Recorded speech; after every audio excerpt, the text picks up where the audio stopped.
usually conceptual descriptions will make the seeking element of us seek even more. And for a while, we might find that happening with these descriptions. There are a whole lot of descriptions here, and the doership says, okay, now, thanks for the information, now I'm going to make this happen. As we listen to the descriptions, and we understand the different forms of suffering, and we understand that those different forms of suffering are the veil, when we realize that the seeking itself is a form of attachment to outcome in the future, the seeking itself is confirming that I am not complete now, that I need something in the future, then the working mind, which is the part of the mind that is functional and doesn't create suffering, the working mind will realize when the thinking mind, which is the part of the mind where the doership beliefs are, the working mind will realize what is going on. It will catch it, it will see it, just like you just said. You concluded, in that case, the seeking itself, which is based on the belief in doership, is the problem, is an obstacle. And when that's recognized, then the seeking itself will be seen to be a form of doership, and it will start to slow down. And in exchange, we find ourselves more and more connected to this sense of I, more and more receiving confirmation that my happiness is to be found inside and not outside. The more we get this confirmation, the less and less sense it makes for the old thinking to happen, because the old thinking was based on the non-recognition that my happiness is something very simple. It's the ending of seeking. And so previously it really was the dog chasing its tail. It was a snowball effect where the seeking thought that it was responsible for finding happiness. And the more that it thinks it's responsible for finding happiness, the more that the seeking will function. The more the seeking functions, which is the doer functioning, the more that this I am is veiled.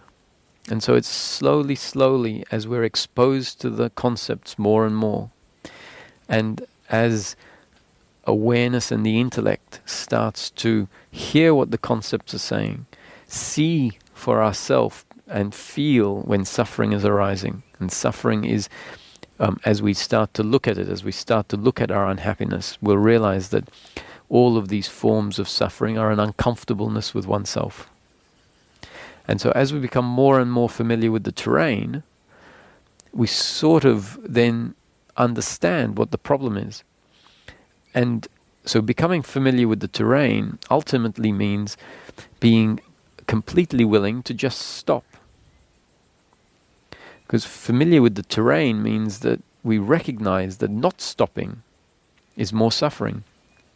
So then when we see seeking happening, the working mind kicks up and says, stop.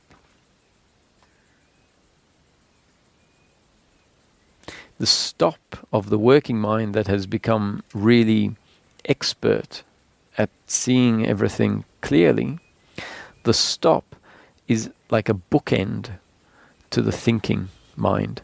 It's a full stop.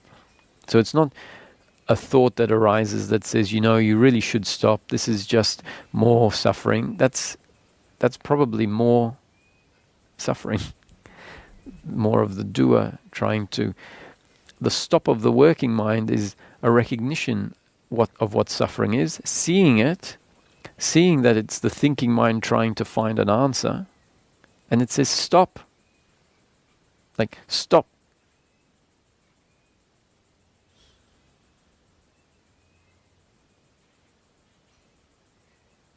And then the thinking mind will say, but, you stop. But it can't be, stop.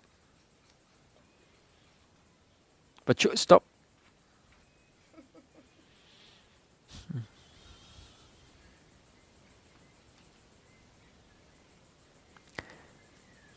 And then the mind might actually see, awareness and the intellect might see that there is this way of being in life which doesn't require the mind continually functioning in order for life experience to happen.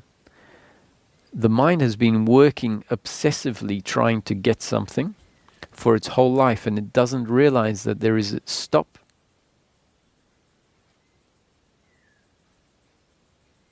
What is this space that is aware without thinking? And let's also be clear, the thinking is being separated into the thinking mind and the working mind. That the working mind is the functional aspect of thinking, the aspect that says, how much money do I need to take on holiday? What time should I get the taxi to pick me up in order to get to the airport on time? That thinking has nothing to do with the belief in personal doership or attachment to outcome. That is functional. And that thinking in time will come back and not disturb our peace of mind. It will be seen as part of the functioning of the biology on the level of the flow of life. And it isn't the thinking that causes or that is our unhappiness. So this distinction between the working mind and the thinking mind is very important, because otherwise we might assume that thinking needs to stop altogether. And the fact is, if thinking stopped altogether, we wouldn't be able to move. Thinking is a very important part of our functionality in daily life. So when I am talking about this stop, it's really a phase that happens where we're coming to see that the thinking mind, which is continually judging and commenting, has been for our whole life, can be shut off, and there can still be an experience of life. That is the field that Rumi pointed to. There is a field beyond the ideas of right doing and wrong doing. I'll meet you there. That's where people can meet, where there isn't the continual chatter of judgment, blame, shame, doership. You did this right, you did this wrong. There is a field beyond the ideas of right doing and wrong doing. That means when the belief in doership has dissolved, the belief that my happiness is to be found in outcomes has dissolved, we find ourselves able to witness life as a happening and even participate in life biologically. We will still, on a biological level, be completely in the flow of life, but without this attitude of completely judging everything as appropriate or inappropriate on a level of the doer. The movement of mind is to say, but I need to solve this and to think and more, and how can I do this? How do I do that? I need to find an answer. And it goes on, 24 hours a day, or as long as we're awake. It's always functioning. And when you realize that that is suffering, stop.